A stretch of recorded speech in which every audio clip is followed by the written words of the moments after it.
It's Monday, May 9th. You got your passport, sir? Okay, now boarding. Let's head over to the CNMI for our weekly Fit to Lead segment. Good morning. Fit to Lead, COVID Weekly with Governor Ralph Torres, paid for by the Office of the Governor. Thank you so much. It is Monday, 8:35, and for Fit to Lead this morning, we were joined, she's from the 500 Sales organization up at the NMI. Emma Perez joins us. Good morning, Emma. Good morning. And also we have Edward Jr. Dela Cruz, who's repping Run Saipan. Good morning, Edward. Good morning, guys. Let's get right into it. So Fit to Lead, we've just seen a crazy show of support from people of all different walks of life, just jumping on board Governor Ralph Torres' Fit to Lead movement, right? And so last week, we were able to kind of take a deep dive into the world of Zumba, which many people didn't know, but I've trained under Zumba Grandmaster Andy Wheeler, and I do have a purple belt. I don't really like to talk about it too much, but here I am talking about it again. But JK. Edward, let's just start with you. Now, running obviously is a big part of getting Fit to Lead, so tell us how Run Saipan is involved with the governor's big Fit to Lead effort.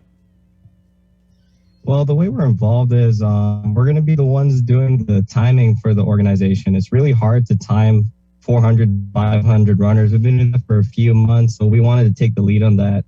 Also, being able to give our insights, our support, as well as our opinions on how the 5K should be run for safety, especially for runners, because we do about 21 to 30 races a year right now. Wow. And we figured out what works and what doesn't work. So above all, also safety for the runners. Right, and so we're talking about the Office of the Governor's Fit to Lead 5K, Edward, which is coming up. It's right around the corner, right? Yes, it's this Saturday at 6:30 in the morning.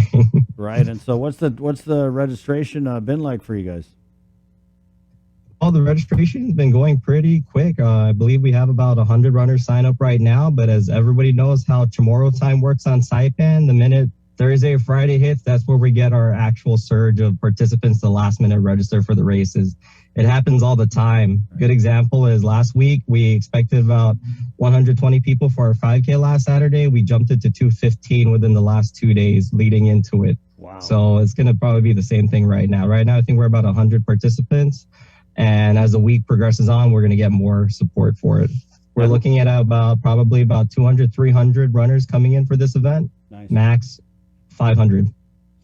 Edward, I want to say we've maybe like a month and a half, 2 months ago, we got back into doing 5Ks here, right? And there was a big one this weekend. But how long have you guys been doing the 5K races over in the NMI?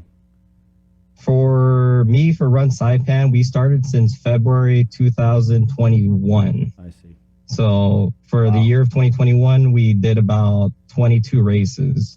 Right. And then this year, we're possibly going to do maybe 25, 26 events, including collaborative races with organizations such as the Offices of the Governor and Marijuana Visitors Authority. Right. So, yeah, you guys been doing them for a minute. Let's just say that.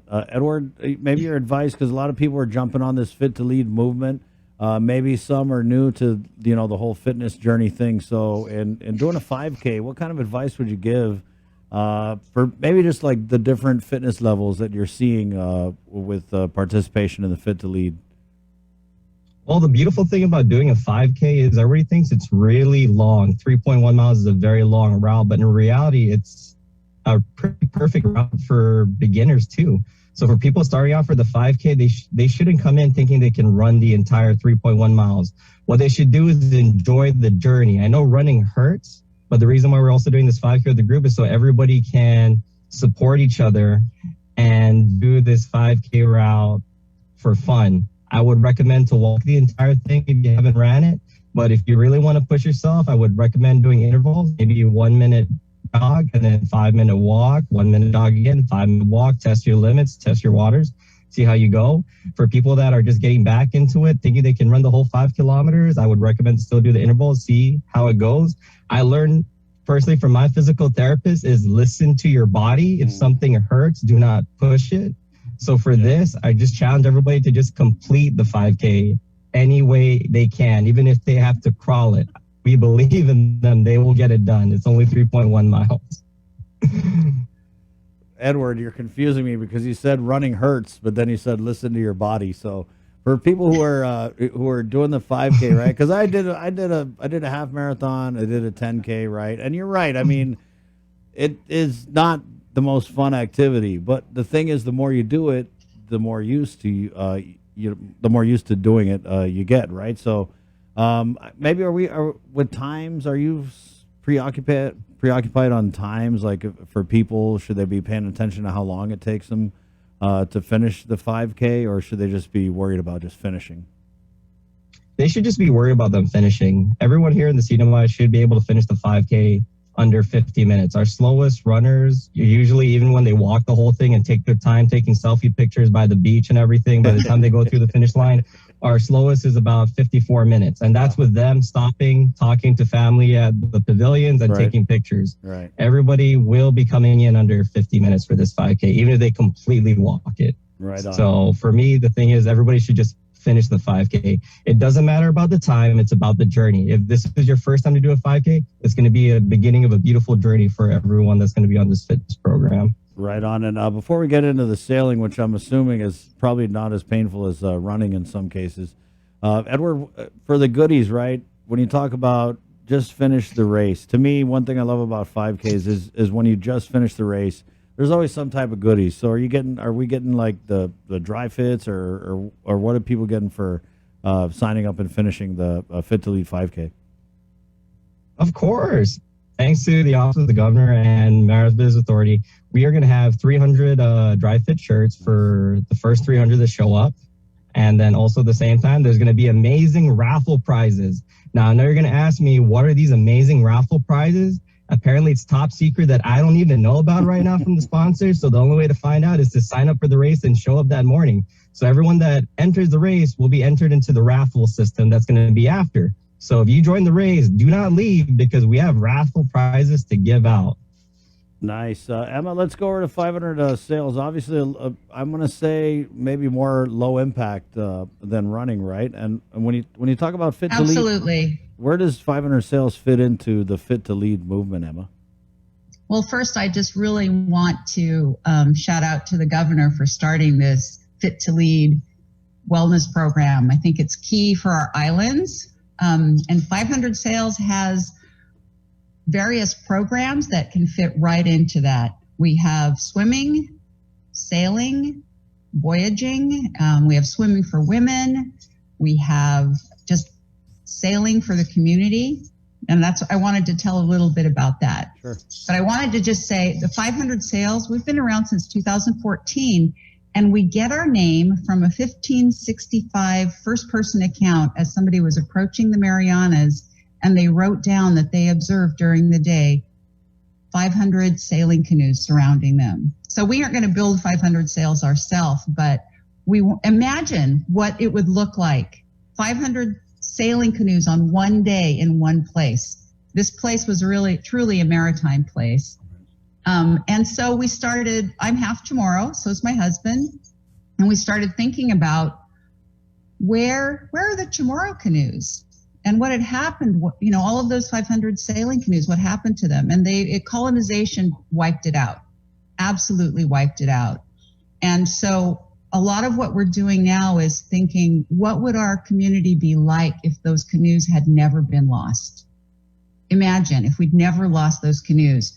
We would have a really fit community because they would swim, they would sail, they would eat more fish. And so we're trying to not just bring back culture and cultural practices, but make our community what it would be like if we hadn't lost that. And so it's fitness, but it's also deeply cultural so that it affects things. We're really focusing on the youth. Like the suicide rates in the CNMI, I don't know about Guam, but I know in the CNMI, the suicide rates are over 15% that youth have attempted, which is twice as high as the mainland. And so many studies have shown that cultural ties will help ground youth. So we're working really, really hard to get the youth in to experience these programs and have a touchstone as they move through life. So for this Fit to Lead program, it's a great way to start getting the adults in to experience what we have to offer to the youth. So the first thing is, first I want to just tell the people a little bit about myself. I didn't start swimming until I was 40 years old. Okay. Before that, I was a professional sunbather. You get out there, you grease up, you time yourself, you roll over, and you make sure you don't have any lines. I took it very seriously, but swimming not so much. So I started when I was 40. And as we started looking into where are the Chamorro canoes, we found out about this drawing of a canoe that was made in Tinian in 1742. So we decided we're going to try to build one. So we started raising funds. And to do this 40-year-old woman, 10 years later, was part of the first all-Chamorro, all-family team to swim the English Channel in a family relay. We had the Guam flag and the CNMI flag up at Dover Beach, and it took us 13 hours and 10 minutes. How cold was that? I could never have run that long. Yeah. I could never have run that long. Right. But we took an hour at a time. So swimming was our first step into sailing. And so when we got here in the CNMI 9 years ago, community doesn't swim for a variety of reasons.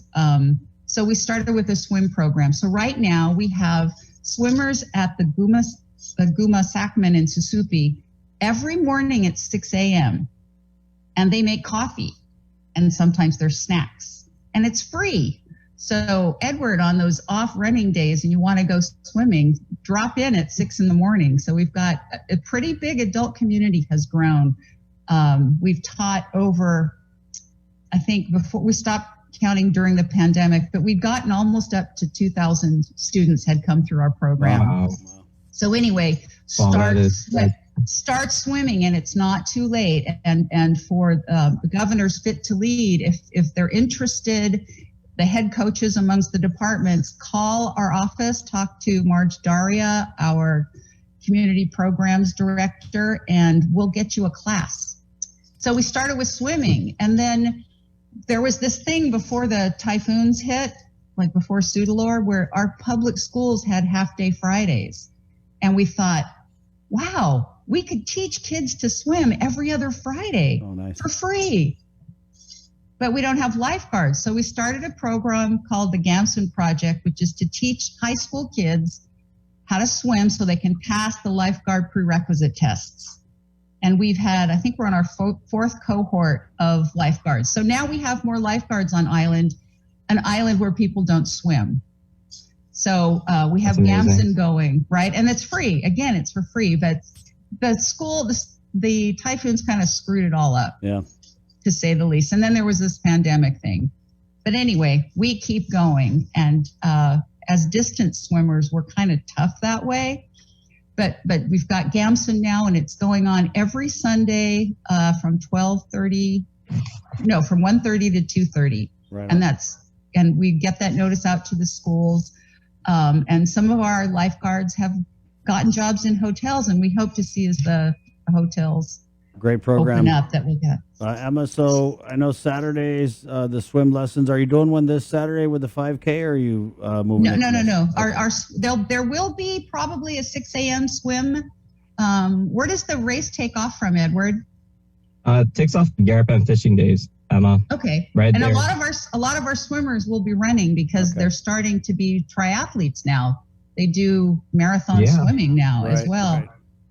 So then sailing started, because we had to have swimmers first. And we worked with Master Navigator Cecilia Raikulipui and we have a class called Laladzek, and that is starting up in July and August. And to be part of that class, you have to be able to tread water for an hour, which is really, really not as hard as you think. Really, really. Especially if you have promise, guys. Really? Really, like 99% of the people who have tried it have passed. Right.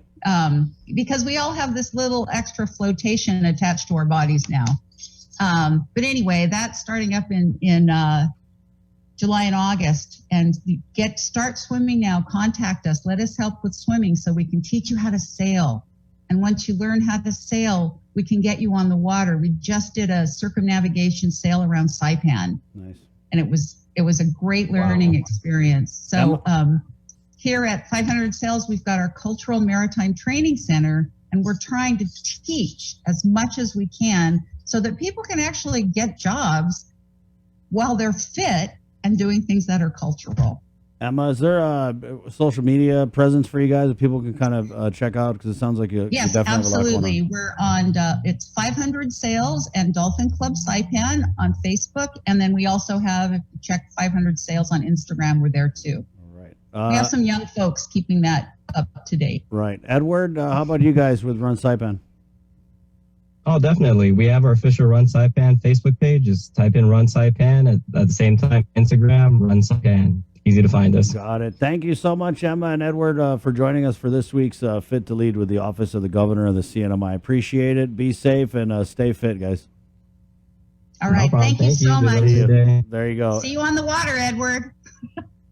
See you soon, because I have no idea how to swim. That's what got into running. Yeah.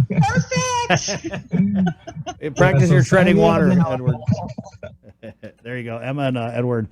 We do it every week. It's the Office of the Governor of the CNMI, Fit to Lead. Just a really quick break, sir, and we're coming back with Senator Joanne Brown to close out the show on this Monday morning. It's May 9th, 2022. My name is Chris. Good morning. Time to put down the sweet, lace up your sneakers, and hit the pavement. Join MVA, Governor Torres, Fit to Lead, CNMI, Tourism Month, 5K Fun Run, May 14th, 6:30 a.m. on Beach Road. Participants will receive a free T-shirt. And are you ready to raffle? Stick around for raffles too. Register today at Marianas Visitors Authority Office, CNMI Office of the Governor, or online at the MVA site. Marianas, it's time. We come together to get fit to lead. Proceeds will benefit Diabetes Coalition and Run Saipan, sponsored by MVA, Office of the Governor, Tan Sue Lin Foundation. Fit to lead. Join the Foundation for Public Education as it recognizes some amazing teachers in our community and award one deserving person the